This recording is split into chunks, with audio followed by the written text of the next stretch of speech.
শিক্ষাৰ্থীসকল, আজি মই তোমালোকক অনুশীলনী 12ৰ 3 নম্বৰ অংকৰ পৰা কেইটামান অংক কৰি দিম। এতিয়া 3 নম্বৰ অংকটো আছে পৰিমেয় সংখ্যা হিচাপে মান নিৰ্ণয় কৰা। তাৰমানে উত্তৰটো আমি পৰিমেয় সংখ্যাত উলিয়াব লাগিব। 1 নম্বৰটো আছে 2 কিউব। ইতিমধ্যে সূচকৰ আৰম্ভণি কৰোঁতে যেতিয়া সূচক পাঠটো আৰম্ভ কৰিছিলোঁ তেতিয়া মই তোমালোকক কৈছিলোঁৱে যে 2 কিউব মানে কিমান হ'ব, 2 পূৰণ 2 পূৰণ 2। 2 cube is equal two 2 into 3 নহয়। এইটো তোমালোকক মই প্ৰথম ভিডিঅ'টোত উদাহৰণ দি পেলাই বুজাই দিছিলোঁ।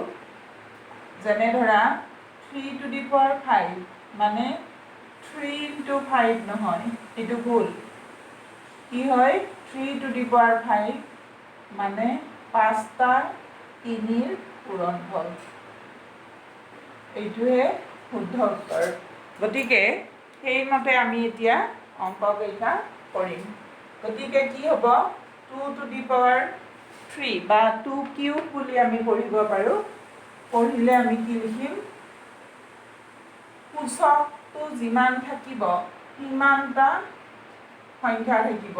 এই 2 to the power 3 বা 2 কিউবৰ 2 ভূমি বোলে, 3 সূচক বোলে, সূচকটো 3 আছে। গতিকে কি হ'ব, ইয়াত 2 তিনিটাৰ পূৰণফল ইজ ইকুৱেল টু 8। ঠিক একেদৰে ইয়াত কি হ'ব, 2 to the power 5 আছে, গতিকে 5টা 2ৰ পূৰণফল। গতিকে এইটো হ'ব 32। তাৰপিছত 6 নম্বৰ অংকটো আছে 2 স্কুৱেৰ ইনটু 3 হোল স্কুৱেৰ। এতিয়া আমি প্ৰথমতে বন্ধনীৰ ভিতৰৰখিনি কৰি লওঁ। 2 স্কুৱেৰ মানে 2টা 2ৰ পূৰণফল ইনটু 3 স্কুৱেৰ হ'লে কিমান হ'ল, 2 into 2 4, 4 into 3 12, 12 square is equal two 12 square মানে 12 into 12 ইজ ইকুৱেল টু 144। তাৰপিছত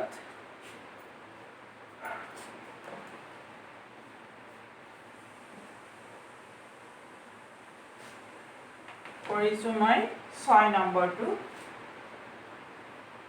7 নম্বৰ, 6 নম্বৰ নহয়, 7 number 5 to the power 12 divided by 5 to the power 10.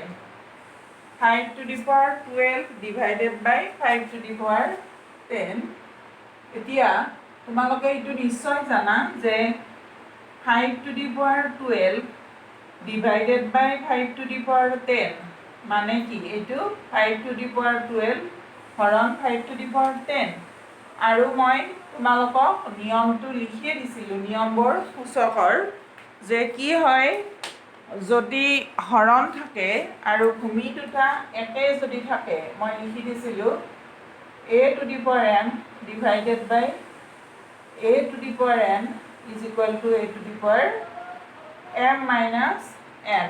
তাৰমানে ভূমি দুটা যদি একে থাকে আৰু মাজৰ চিনটো যদি হৰণ হয় তেতিয়াহ'লে সূচক প্ৰথম সূচকটোৰ পৰা দ্বিতীয় সূচকটো বিয়োগ হয়। গতিকে ইয়াতো হ'ব 5 to the power 12 minus 10 is equal to 5 square, 12 minus 10 2। 5 square মানে 2টা 5ৰ পূৰণফল is equal to 25। তাৰপিছত 9 নম্বৰ অংকটো আছে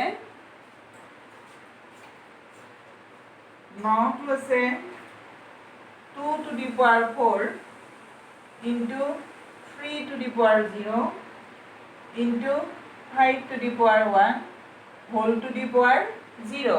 মই তোমালোকক সিদিনা কৈয়ে দিছিলোঁ যে যিকোনো সংখ্যা বা চলকৰ, যেনে ধৰা 2 to the power 0 হ'লেও 1 হ'ব, 100 টু দি পাৱাৰ 0 হ'লেও 1 হ'ব, -2 টু দি পাৱাৰ 0 হ'লেও 1 হ'ব।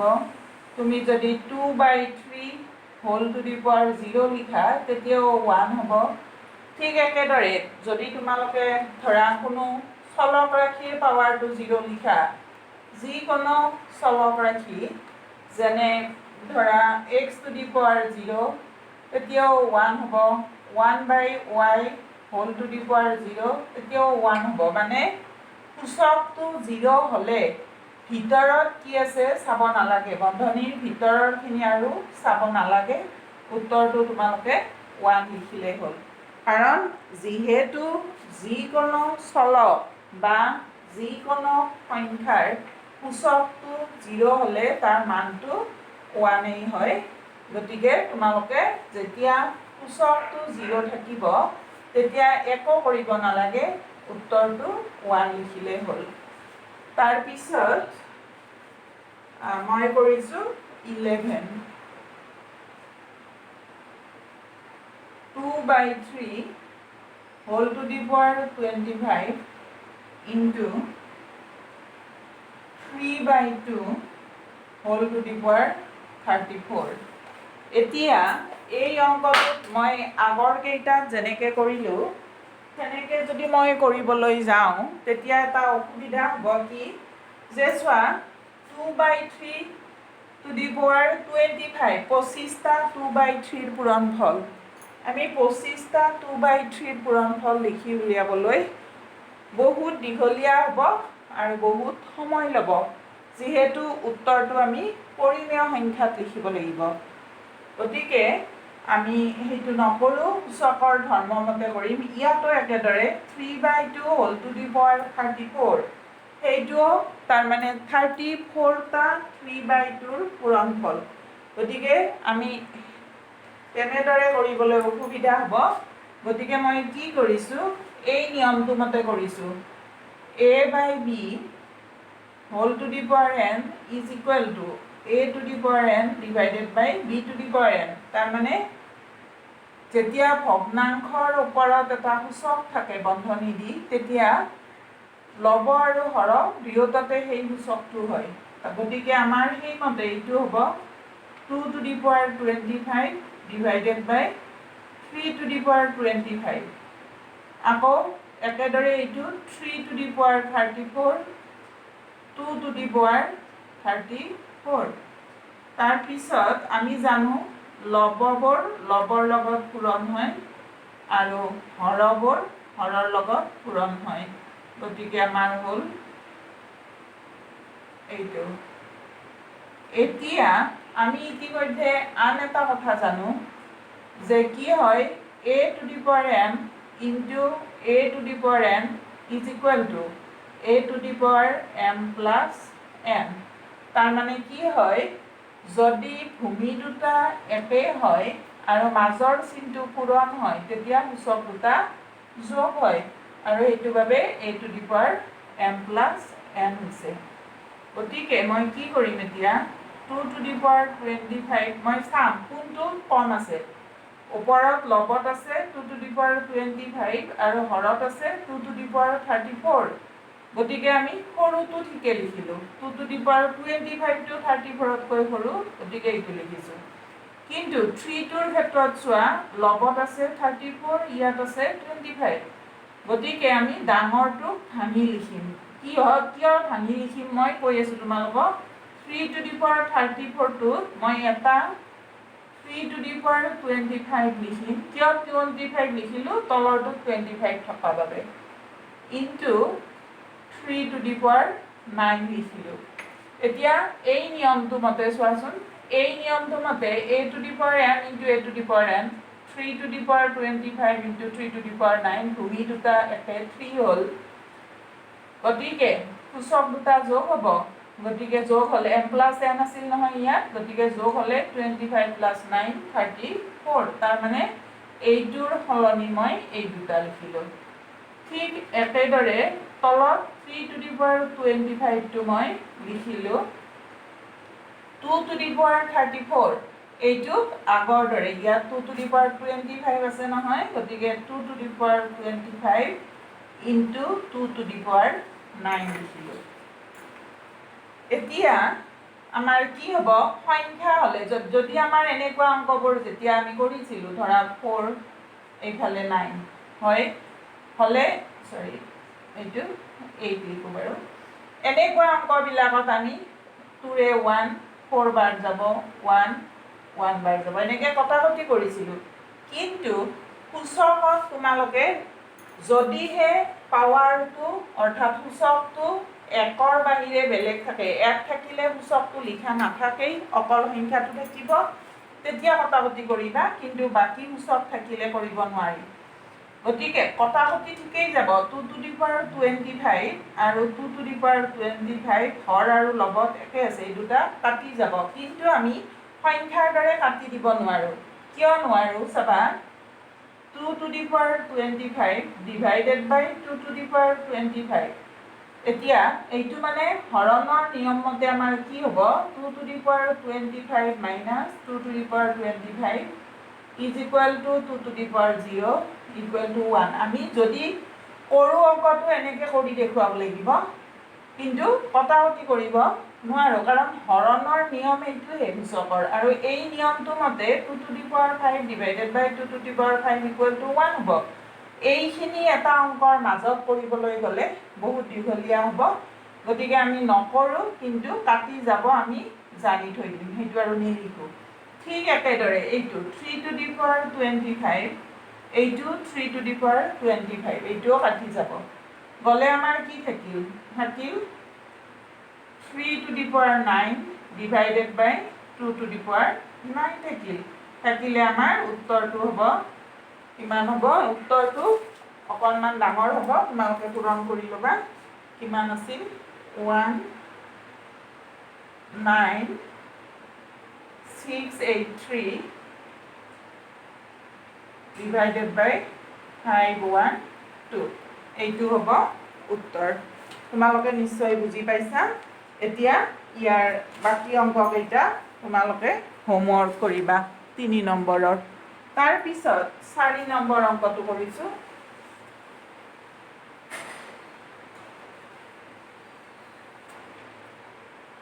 4 নম্বৰ অংকটো আছে, মৌলিক সংখ্যাৰ ভূমিত সূচকীয় ৰূপত প্ৰকাশ কৰা। মৌলিক সংখ্যাৰ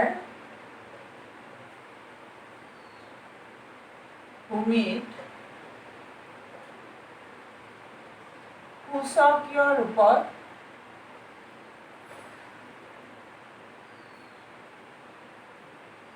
প্ৰকাশ কৰা।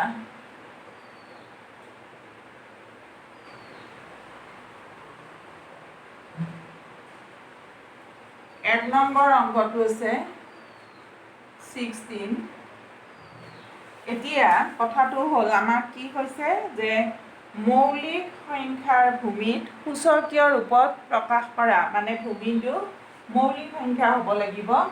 গতিকে আমি যে মৌলিক উৎপাদক উলিয়াইছিলোঁ আগতে 4, 5, 6 এই গোটেইকেইটা ক্লাছতে মৌলিক উৎপাদক উলিয়াইছিলোঁ। কি কৰিছিলোঁ, মৌলিক সংখ্যাৰে হৰণ কৰি গৈছিলোঁ চুটি হৰণ নিয়মত।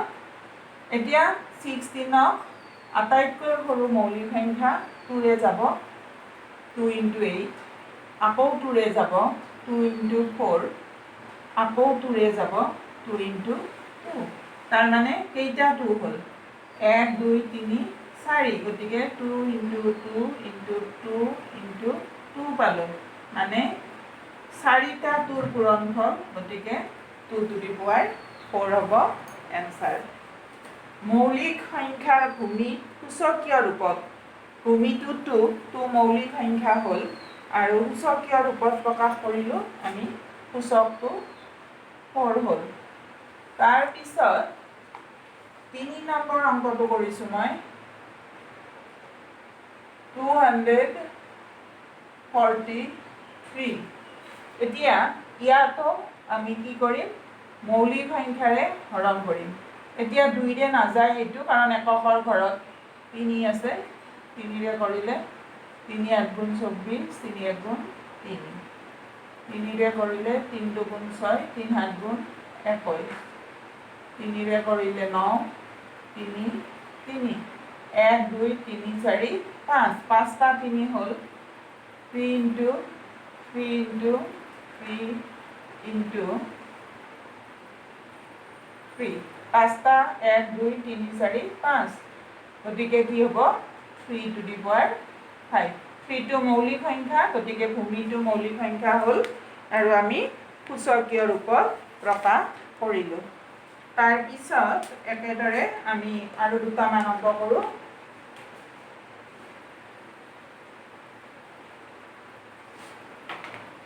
4 নম্বৰটো কৰিছোঁ 1000 এতিয়া এইটোক আগৰ দৰে একেদৰে আমি মৌলিক সংখ্যাৰে হৰণ কৰিম মৌলিক সংখ্যাৰে হৰণ কৰোঁতে প্ৰথম আটাইতকৈ সৰু মৌলিক সংখ্যাটো 2ৰে যদি গ'ল ভাল কথা নগ'লে তাৰপিছত 3ৰে কৰিবা 3 তাৰপিছত মৌলিক সংখ্যা 5 5ৰে কৰিবা এনেকৈ কৰি গ'লে হ'ল 2ৰে যাব তাৰপিছত আকৌ 2ৰে কৰিলে 125 এইবাৰ 2ৰে নাযায় 5ৰে যাব 3ৰেও নাযায় এইটো গতিকে 5 2 গুণ 10 5 5 গুণ 25 5 5 তাৰমানে কি পালোঁ আমি 1 2 3 2 3টা পালোঁ 5 1 2 3 3টা পালোঁ 2 into 2 into 2 into 5 into 5 into 5 is equal to কিমান হ'ল 2 3টা গতিকে 2 to the power 3 into 5 3টা 5 to the power 3 গতিকে 2 আৰু 5 দুইটা মৌলিক সংখ্যা আৰু সূচক এটা দুইটাৰে 3 হ'ল গতিকে আমি মৌলিক সংখ্যাৰ ভূমিত সূচকীয় ৰূপত লিখিলোঁ তোমালোকে এতিয়া ইয়াৰে 4 নম্বৰৰ বাকী কেইটা অংক নিজে কৰিবা ধন্যবাদ